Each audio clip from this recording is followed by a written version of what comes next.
Every year, the kids who live in the neighborhood come trick-or-treating on Halloween night. It's something the parents plan each year.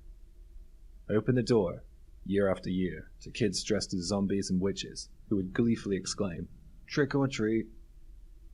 I got into the spirit even though we don't really celebrate Halloween as much as some other countries. I looked forward to Halloween each year, and I always made sure I had lots of candy for the neighborhood kids. There was always a large number of kids knocking on my door, and last year was no exception. But something happened which made it a Halloween night that I will never forget. The doorbell rang. I took a quick peek through my curtains to see who was out there. There was a pretty tall kid out there. This trick-or-treater had come as a ghost. He was alone. All the other neighborhood kids had already come. I guess he was running late or something. I answered the door and said nothing, expecting him to roar, "Trick or treat." The kid said nothing, he just peered at me. I could see his eyes through the holes in the bedsheet he was wearing. I broke the silence by saying, "I'll go get you some candy." I turned and left the kid at my door and went to get the candy. I was so surprised that I nearly dropped the bowl of sweets when I turned around, as the little kid had wandered into my house without my permission and was stood directly behind me. I hid my shock and irritation, smiled, and handed over some sweets. Maybe that kid's parents never taught him about not going into people's homes uninvited, I thought. "Here you go, little buddy," I said. Usually when the kids get some candy, they would say thank you, but this one just stood there staring at me. This kid's pretty weird, I thought. Looking closer, I noticed that his costume was pretty shabby and dirty. Even though the kid had received some candy, he hadn't turned to leave. I heard heavy breathing and watched as the ghost costume inflated and deflated. My heart started beating faster. I could smell some horrible smell, halitosis for sure. It was gross. It was coming from the kid. I looked closer at the two eye holes of the costume. The kid's eyes were bloodshot. Then I noticed his hand, which held the candy. His fingers were thick and big-boned. Not childlike at all. It was at this moment I realized I wasn't dealing with a child, but an adult in my house. A second passed. He whipped off his ghost costume. Now I could see his face, and stood before me was a short, bearded man. He bared his teeth at me like a dog. He looked so angry. In his other hand, something shone in the light of my living room. A large kitchen knife. Without thought, I screamed my lungs out. He looked worried. He spun around as if someone had noticed, and then he ran. I collapsed to the floor, absolutely terrified. I made a police report, but I heard nothing in terms of an arrest. This man is still out there, and Halloween is coming. Now the leaves are falling and the nights are getting darker and colder. I'm really starting to worry about who will be trick-or-treating this year.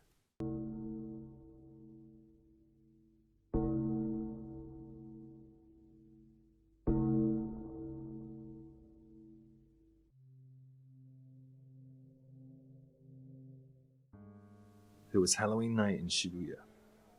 If you've seen the news reports or been there in person, then you will know about the huge gatherings of people in fancy dress costumes. Maybe not this year, I guess. I want to tell you about the scariest thing that ever happened to me, back in 2017. I'm a female, and my friends and I decided that we would go to Shibuya in costume. We saw hundreds of others gathered around the famous crossing, all dressed up too. The October air was full of enthusiasm for the holiday. Shibuya was rammed. So many people were there. As we walked across the crossing, I smelled sweat, alcohol, and my feet were trampled on over and over. There was garbage everywhere. I was regretting coming at this point.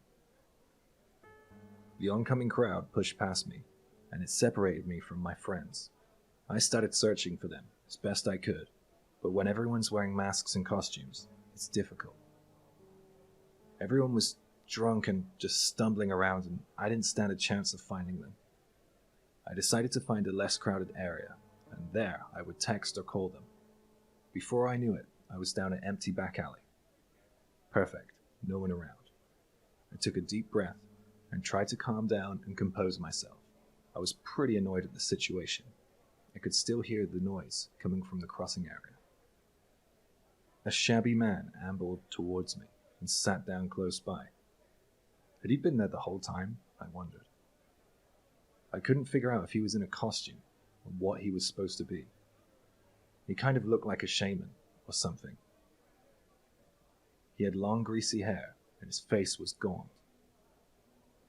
I looked closer and it honestly looked like he was wearing bits of costume he found on the street. Some parts were like a witch costume, bright polka dot tights and witch's hat. Other parts looked like a clown's costume. Very weird. Nothing about this costume matched at all. "Give me some candy," he said as he stared at me. I ignored him and tried to walk past him. Then he did something unexpected. He shot up to his feet and grabbed hold of my arm. He blocked my path and said again, "Give me some candy." I couldn't move. I tried to wriggle free from his grasp. "Give me some candy." He slurred the words. He sounded in a daze. It was truly horrifying. I didn't know what else to do, so I just rooted through my bag, looking for something to give him. "Haven't you heard of trick or treat? You don't want a trick, do you?" He slurred. It was at this point I noticed when he pulled his hand out of the pocket of his hoodie. Something was in his hand. He had a knife. I didn't know if it was a toy knife or not, but I didn't want to find out. Sweat was running down my face. "Are you choosing trick?" He chuckled. He repeated it again and again. I was still blindly searching in my bag for some candy when I saw someone dressed as a police officer. I screamed for help at the officer. He looked my way and walked down the alley towards us. The weird guy who had hold of me just stared at the oncoming officer. "I'm saved," I thought, as he walked over. "What's the matter, miss?" he called as he approached. "Are you not giving this man his candy?" he said with a smile. He pulled his gun from his side holster and aimed it at my head. "Trick or treat." He grinned. I have never felt so helpless in my life, so betrayed, so alone. I felt as if it was the end for me. I didn't know what to do. There was no one around but everyone in earshot. They'd never hear me if I screamed, or they'd never even hear the sound of the gun. I was still absent-mindedly rooting through my bag when my finger touched on something which felt like a candy wrapper, just as the policeman approached me and put his hand on my wrist. I flung it out of my bag onto the floor.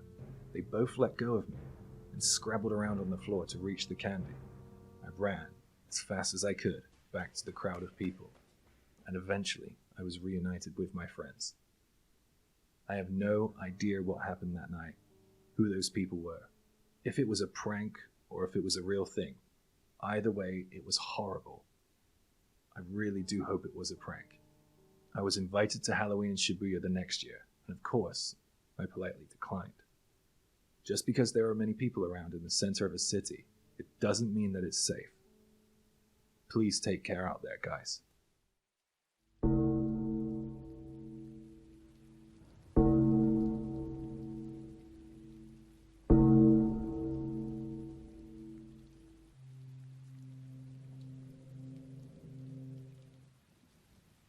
Frankensteins, Draculas, zombies, mummies, and many more were all on the dance floor. The whole club was full of monsters. Tonight, it's Halloween. One of my friends asked me to come out and go clubbing with her. Everyone was dressed in costume. The music was blasting out of the speakers. Everyone was enjoying themselves and the festivities of the night. It was really weird to see all these creeps and ghouls flirting and dancing. I came to the club dressed as a witch, but since I'm quite a shy person, I was spending most of the night against the wall, sipping on my drink and watching my friend dance. Just when I was regretting my decision to come, a guy in a costume approached me. He came as the Grim Reaper. He wore jet black hooded robes. Out of the darkness of his costume, his bony white skull mask stood out like the moon in the night sky. The Grim Reaper grabbed my hand. It was icy cold to the touch. He pulled my hand as if to escort me, Since I was alone and curious, I followed. It was more exciting than standing alone all night. We weaved in and out of the people dancing on the dance floor. At that moment, someone grabbed my other hand and shouted in my ear, "Don't go." I spun around to see who it was, and as I did, whoever it was let go of my hand and disappeared into the dance floor. The Grim Reaper guy also let go of my hand. I didn't realize how cold it was until he let go. I looked for him, but I couldn't see him anywhere. The next morning, it was reported in the news that some of the residents nearby had found Halloween costumes strewn around the neighborhood. Were these the costumes of the people who followed the Grim Reaper guy outside? I don't know. I don't know what happened to those people. But I'm sure I wouldn't be around today if I had followed him outside. Who was the person who stopped me? Who was the Grim Reaper? What happened to those people? Why were their clothes just thrown around the neighborhood? I have a lot of unanswered questions, and thinking about this still gives me the chills.